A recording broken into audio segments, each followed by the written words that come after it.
L'anniversaire n'a pas été fêté. Et pour cause. Cela fait tout juste un an que l'inflation campe au-dessus de 2% en France. 2%. C'est pourtant la cible à ne pas dépasser selon la Banque Centrale Européenne. Des prix de l'essence à leur sommet, un tarif du gaz majoré, des tarifs plus élevés dans les transports publics, tous ces éléments sont mis en avant pour expliquer la hausse des prix depuis début janvier. Tout comme les conséquences de la vague de froid sur le prix des produits alimentaires frais. Inutile de nier la vérité, tout ceci est vrai. Comme vous pouvez le voir, les prix ont augmenté de 1,2% en France entre janvier et mars dernier.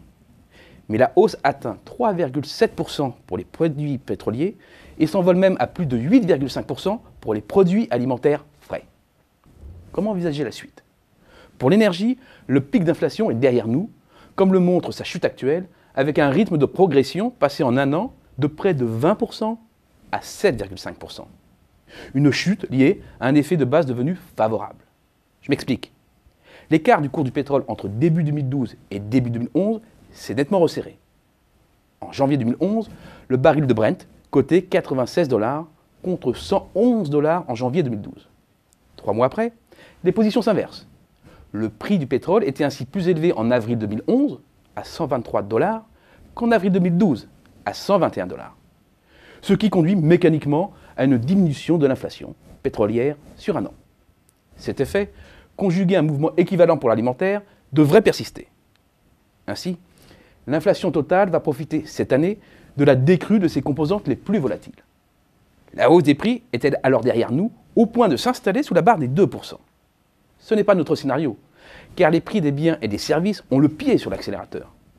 Pour avoir une tendance de fond de l'inflation, il faut donc la recalculer sur la base d'un indicateur qui exclut les produits à prix volatile, comme les produits pétroliers ou les produits alimentaires, mais aussi le tabac et l'alcool.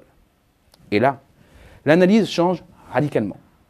Loin de se calmer, l'inflation ainsi recalculée progresse de 1,7% en mars 2012, son plus haut niveau depuis le début 2009.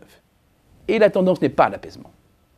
Au-delà de l'impact de la progression des prix des produits importés, conséquence d'un euro faible et de coûts de production en hausse dans les pays émergents, c'est surtout le relèvement de 5,5 à 7% de la TVA réduite et l'introduction de taxes sur les sodas qui expliquent cette hausse de l'inflation. Vu l'état de délabrement des marges des entreprises françaises, pas d'autre solution que de répercuter ces hausses de coûts sur les tarifs. Après les élections présidentielles et législatives, de nouvelles hausses du taux réduit ou normal de la TVA ne sont pas exclues. Or, la tendance de fond de l'inflation montre que les entreprises répercutent ces hausses malgré un contexte économique peu favorable du côté de la demande. De même, tout coup de pouce sur les salaires ou alourdissement des charges sociales sera fatalement répercuté dans les prix de vente. Les marges du secteur privé sont trop dégradées en France pour servir de variable d'ajustement. Loin de se calmer, l'inflation devrait rester accrochée autour de 2% en 2012, selon notre scénario plutôt optimiste. C'est une mauvaise nouvelle pour les ménages, c'est une mauvaise nouvelle pour les entreprises, mais c'est plutôt une bonne nouvelle pour l'État si cela réduit le poids de la dette et améliore les recettes de TVA.